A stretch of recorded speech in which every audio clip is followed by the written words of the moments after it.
Jaj. Dobrý deň, pán režisér, už som tu teda. Kde ste boli, deda? Neuveríte, čo sa mi stalo. Koza mi zamrzla vzadu. Nad veľkým medierom letelo lietadlo. Tak som medzi tým uvarila segedín. Neuveríte, zhorel mi. V medieri pristali ufonci. Takové veľké antény mali, ešte si hovorím, je to možné, ty sa jak voláš? A on mi povedal, že ďula. Oni hľadali ubytovanie, lebo chceli ísť na termálne kúpalisko. Aj to vám ukážem, potom len tie anténky si odložte. Boli spokojní, a ešte ten jeden volal domov. A ako volal?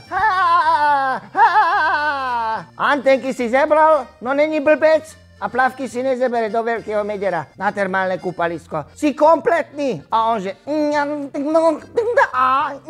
Čo robíš? On že... Toto sa mi stalo a celý týdeň. Potom chceli topánky kúpiť. Hovorím, na čo sú ti topánky, keď nemáš ani poradné nohy? Eržika mu šila také topánky, jak pre decka, malé batolata. No dobre, teda, tak už poďme na to, poďme točiť. Dobre. Však to nejde, moja rekvizita nefunguje. 2 týždne to nešlo.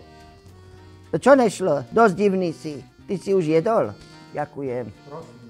Veď je za čo. Vážené a milé hostia, som veľmi rada, že na tejto podviatie som vás mohla prizvať, aby sme sa porozprávali takto pekne, čisto po slovensky. Ja veľmi rada komunikujem s každým a som veľmi žoviálna. Téma bola zadaná. Niečo, čo ste urobili alebo zažili na 1. apríla. Tu sú vaše odpovede na moje otázky. Keď sa to dočítam, lebo zasa som si zabudla. Pán režisér, zabudla som si okurále. Prvé sa pýta Peter Tkáč. Viete robiť aj halúšky? Napríklad s brinzou? Bože, koľko som sa narobila Ótovi Vajterovi. Ten sa nevedel dojesť. Sme si povedali, čo urobíme. Urobíme si biely keks a brinza len tak lítala. Dokonca som bola majsterkou sveta vo varení halúček. Dokonca aj Maďari zastavili, hovorí noďon finom. V preklade znamená veľmi dobré alebo veľmi chutné. Tak som im pchala do gágora, hovorím pekne, čvachtajte v rypáčku. Takže, milý Peterko, toľko k tvojim haluškám. Ja teraz prejdem na ďalšiu otázku, lebo ste sa pýtali. Inak mimochodom, musím vám povedať, čo som ja zažila na 1. apríla. Mala som čerstvé hrušky. Donesla mi moja kamarátka, tak som urobila biošťávu. Hovorím, dojde Soso, on to ľúbi tú šťávu a ja mu to rada pripravujem, potom je zdravúčke a možno raz budem aj babka. Celý šťastný zebral fľašu druhú. Volal mi, mamička, ten šťáva je fantastické. Len. Čo dopil tú fľašu, zrazu vraj mamička, tak mi pracoval črievo. Otvoril kufor, zohol sa, hádajte, čo bolo. Hruška prešla cez gate na druhú stranu.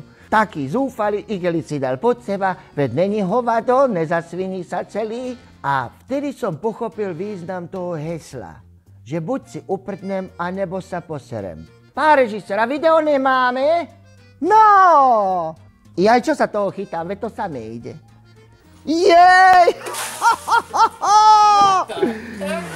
To čo je? Ale to vyzerá jak tuleň. A ešte obalený v múke. No toto ne. Toto keby mi niekto urobil doma, tak ho seknem aj ze sekeru. Ja neverím. Čo tí ľudia dokážu?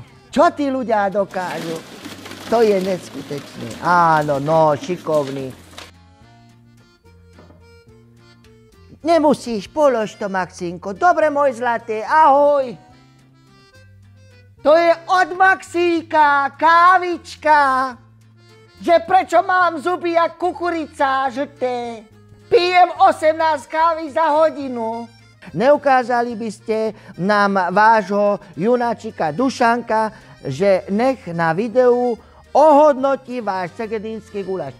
Budete sa diviť. Dušánko sa rozhodol, že niekedy bude aj rozoberať svojej vlastnej kanály. No, prosím, a ďalšiu otázku tu teraz máme. On sa pýta, že a 1. apríl sa narodil strýko. Tak gratulujeme strýkovi, už je aj po 1. apríli. Možno aj došiel domov. Jej, taká som rada. Ujo Melón a dovidenia, pardon, nie. A do videa na 1. apríla som išiel obliať sestru vodou, no karta sa obrátila. Tak išiel si oblievať, alebo si karty hral? To už fakt nerozumím. Chcel si byť vtipný, tak si to užil. Stanislav H. To je jak na výsluchu. Jaký máte najkrajší zážitok na 1. apríla? Teraz som to hovoril, no najkrajší, viete čo? Všetko pučálo. Pučálo to a ja som pučála. My ženy máme radi, keď je všetko pučávé. Lucika, moje Saruš Gomboc, no, moje zlatičko, tak som ráda, že mi píšeš, Lucika. Závidím Sosovi, tak super mamičku. Mne konkrétne nič moc. Čo? Mne nič moc? Mne nič konkrétne moc? Trošku som hokejista. To nepíše ona, to hovorím ja. Ale moje mame strýko raz zabalil do žuvačky feferónku. Viem si predstaviť, koľko mlieka vypijete, keď zjete feferónku. Len sa pozrete na tú feferónku a oči vám idú ven. Verím, musela byť sranda. Pán režisér, a video nemáme? A čo to je? Však to je Brontosaurus. A čo chce z tú babu? Ježišmaria. Vyzerá jak zle vyblvané lečo. Ona si dáva masku dole. Jej! To padla do vody, to je ale... No to bol jej frajer. Keby toto mne urobil frajer, tak by z neho som narobila parádneho Brontosaura. Chúďa moje malé, no to je na 1. apríla ako vyšité. No moja, prechladnutá si, rovno na gynekológiu. Áno, ležíš tam jak porážka. Nehrali ste v seriáli Profesionáli? Kamarát, ty si snáď jasnovidec. Nehrala. Áno, správne. Dea Delor de Gaming TV. Kedy rodič dáva takéto mená svojim deťom, za toto by som ich trestala. Čo s tým robíš zasa? 3 hodiny tu sedím jak taká ťapča. A ty sa tu, čo? To sú jaké guličky? Čo sa tu hráš? Pán režisér. Veď to není kompletné toto. On sa tu hrá. Čo to pozerá, že sa nehambíš?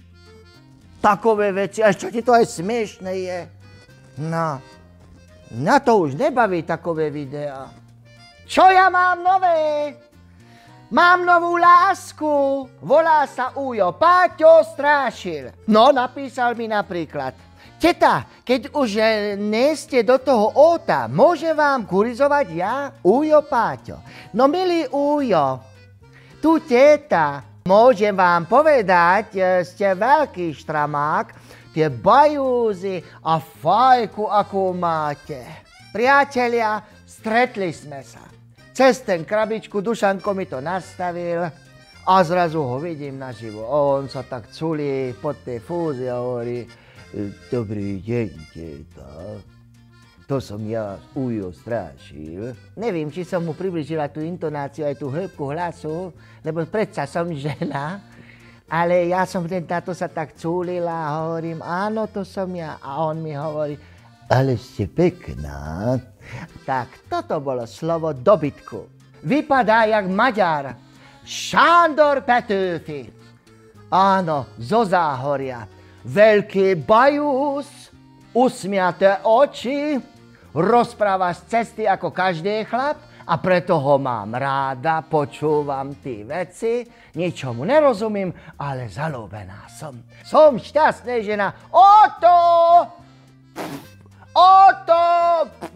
Fúkaj si penu do zadku. To sa tak medzi mladými robí, tak ja neviem. A ja som to skúsila. Toľko som chcela povedať. Ďalšia téma je majstrovstvá sveta v hokeji. Všetci budú behať s hokejkou a hrať hokej. Prispievajte, píšte, lajkujte mi, dajte mi páčika. Áno, alebo mi dajte odber. A ja to musím tak vykrikovať vraj. Tak dajte mi odber. Odoberajte ma. Pán režisér, nestačilo by na dnešek. Ďakujem. Ďakujem, majte sa krásne, majte sa krásne. Bože, tento prístup amatérsky nemôžem ja znášať ďalej. Tu sa... Áno. Som in, či out, či čo som. Daj video. Ale hneď! Ale to som nechcela povedať, to ešte nebolo ani zďaleka všetko. Keď cítite jar a všetko je pučavé, to je... Čo za chujovina?